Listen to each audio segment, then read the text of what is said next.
आज जो है मैं इस वीडियो के माध्यम से आपको बहुत ही महत्वपूर्ण जानकारी देने जा रहा हूं, तो आप लोग जो है चैनल को सब्सक्राइब करें और वीडियो के साथ बने रहें। जैसा कि आप लोग को मालूम है कि मैं खुद भी जीडीएस हूं, लगभग 4 वर्षों से जीडीएस के रूप में कार्य कर रहा हूं, डबल हैंडेड बीओ में जीडीएस बीपीएम के पद पे कार्यरत हूँ। तो मैं जो है आज एक्सप्लेन करने जा रहा हूँ कि जो जीडीएस एबीपीएम के पद पे कार्य करेंगे, असिस्टेंट ब्रांच पोस्ट मास्टर के पद पे, उनका क्या काम करना पड़ेगा, उनको क्या क्या प्रॉब्लम फेस होगा, क्या क्या डिफ़िकल्टीज आएगी, सब कुछ बताने जा रहे हैं, क्या फ्यूचर है। तो पूरी तरह से A to Z एक्सप्लेन करेंगे। तो आप लोग जो है वीडियो के साथ बने रहें, चैनल को सब्सक्राइब करें। देखिए, जो एबीपीएम के रूप में ज्वाइन करेंगे, अगर डबल हैंडेड बीओ में वो ज्वाइन किए, ट्रिपल हैंडेड में ज्वाइन किए, तो जनरली जो है एबीपीएम का काम जो है वो डाक सुबह जो है अपने बीओ से लेके, बीपीएम से लेके ट्रांजिट ऑफिस से पहुंचाना है, और फिर डाक आएगा उधर से तो सेम डे डिलीवरी करके डिलीवरी स्लिप जो है अपने बीपीएम को देना है। इस प्रकार से है। लेकिन जहाँ आर्टिकल कम आता है, जहाँ 2 आर्टिकल 4 आर्टिकल आता है, बहुत कम आर्टिकल आता है, तो आपको डिलीवरी करके अपने ब्रांच पोस्ट ऑफिस में बैठना है, ना कि चले जाना है। आपको ब्रांच पोस्ट ऑफिस में बैठना है, बीपीएम की सहायता करना है, असिस्ट करना है। जो बीपीएम डायरेक्शन देगा ब्रांच पोस्ट मास्टर, उसको जो है आपको करना पड़ेगा। पूरी तरह से साफ साफ रूल में क्लियरली मेंशन है। साथ ही साथ डिलीवरी के समय आप भी अवेयर कीजिएगा, खाता कलेक्ट कीजिएगा, सुकन्या का, आरडी का, टीडी का, उतना नहीं टारगेट इम्पोज आपके ऊपर होगा। लेकिन अगर आर्टिकल कम आता है आपके बीओ में, ब्रांच पोस्ट ऑफिस में कम आपका काम है, तो आपको सहायता करना ही पड़ेगा बीपीएम का। इस प्रकार से रूलिंग है। अगर आप एबीपीएम हैं, अगर कहीं आपके बीओ, दूसरे बीओ में आपको बीपीएम बना दिया जाए, तो आपको 1950 रुपया एक्स्ट्रा मिलेगा।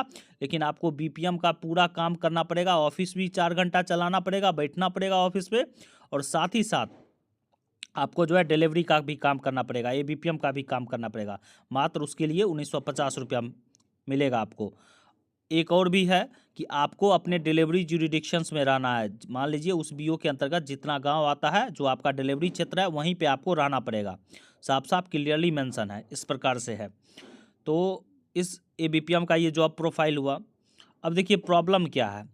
जहां मान लीजिए अभी चल रहा है, बिहार में एक गया डिवीज़न है, गया डिवीज़न में चल रहा है कि एबीपीएम को भी फेशियल अटेंडेंस जो है वहाँ पे स्टार्ट कर दिया है। तो धीरे धीरे आपका भी फेशियल अटेंडेंस सभी सर्कल में हो जाएगा, सभी डिवीज़न में हो जाएगा।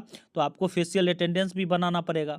और एबीपीएम जो हैं, वो अगर कहीं बीपीएम बनाए जाते हैं, तो वहाँ पे फेशियल अटेंडेंस आपको करना पड़ेगा 10 बजे और 2 बजे, एंट्री के समय और एग्जिट के समय। ये रियलिटी है। फ्यूचर देखिए, अगर सिर्फ एबीपीएम रहते हैं तो ज़्यादा टारगेट का प्रेशर नहीं रहता है एबीपीएम पे, कोई दिक्कत नहीं है, अच्छा है, 4 घंटे का है, बेरोजगार हैं तो अच्छा है, कोई दिक्कत नहीं है, कोई कर सकते हैं। लेकिन अगर बीपीएम बन गए तो फिर प्रॉब्लम ज़्यादा बढ़ जाता है।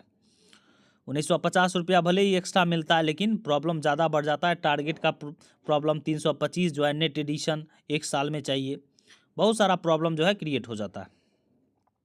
लेकिन एबीपीएम का खासकर जो है बहुत अच्छा है, सभी जगह बहुत अच्छा है। अब बीट जिसका ज़्यादा होगा, मान लीजिए एक बीओ के अंतर्गत रोज़ आर्टिकल 30-40 आ रहा होगा, तो उसको परेशानी हो जाता होगा, 4 घंटे में भी नहीं बढ़ता होगा। तो ये सब प्रॉब्लम क्रिएट हो जाता है। और फ्यूचर तो आप जान ही रहे हैं कि जीडीएस के रूप में, जीडीएस बीपीएम हो, एबीपीएम हो, डाक सेवक हो, तीनों जो है अगर 3 साल का सर्विस कंप्लीट होगा, तभी आप एमटीएस एग्ज़ाम के लिए एलिजिबल होंगे। अब जो है धीरे धीरे जो है वहाँ पे भी पोस्ट कम हो रहा है, एमटीएस का, पोस्टमैन का, क्योंकि धीरे धीरे जो है सब फिल हो रहा है, पूरी तरह से पूरा सीट ही फिल हो रहा है। तो नहीं, बहुत ही नंबर ऑफ पॉसिबिलिटी जो है, चांस जो है घट रहा है, यही सब हो रहा है। तो आप समझ गए कि एबीपीएम का जो है जॉब प्रोफाइल ये है। तो अगर वीडियो पसंद आए तो चैनल को सब्सक्राइब करें। Thank you.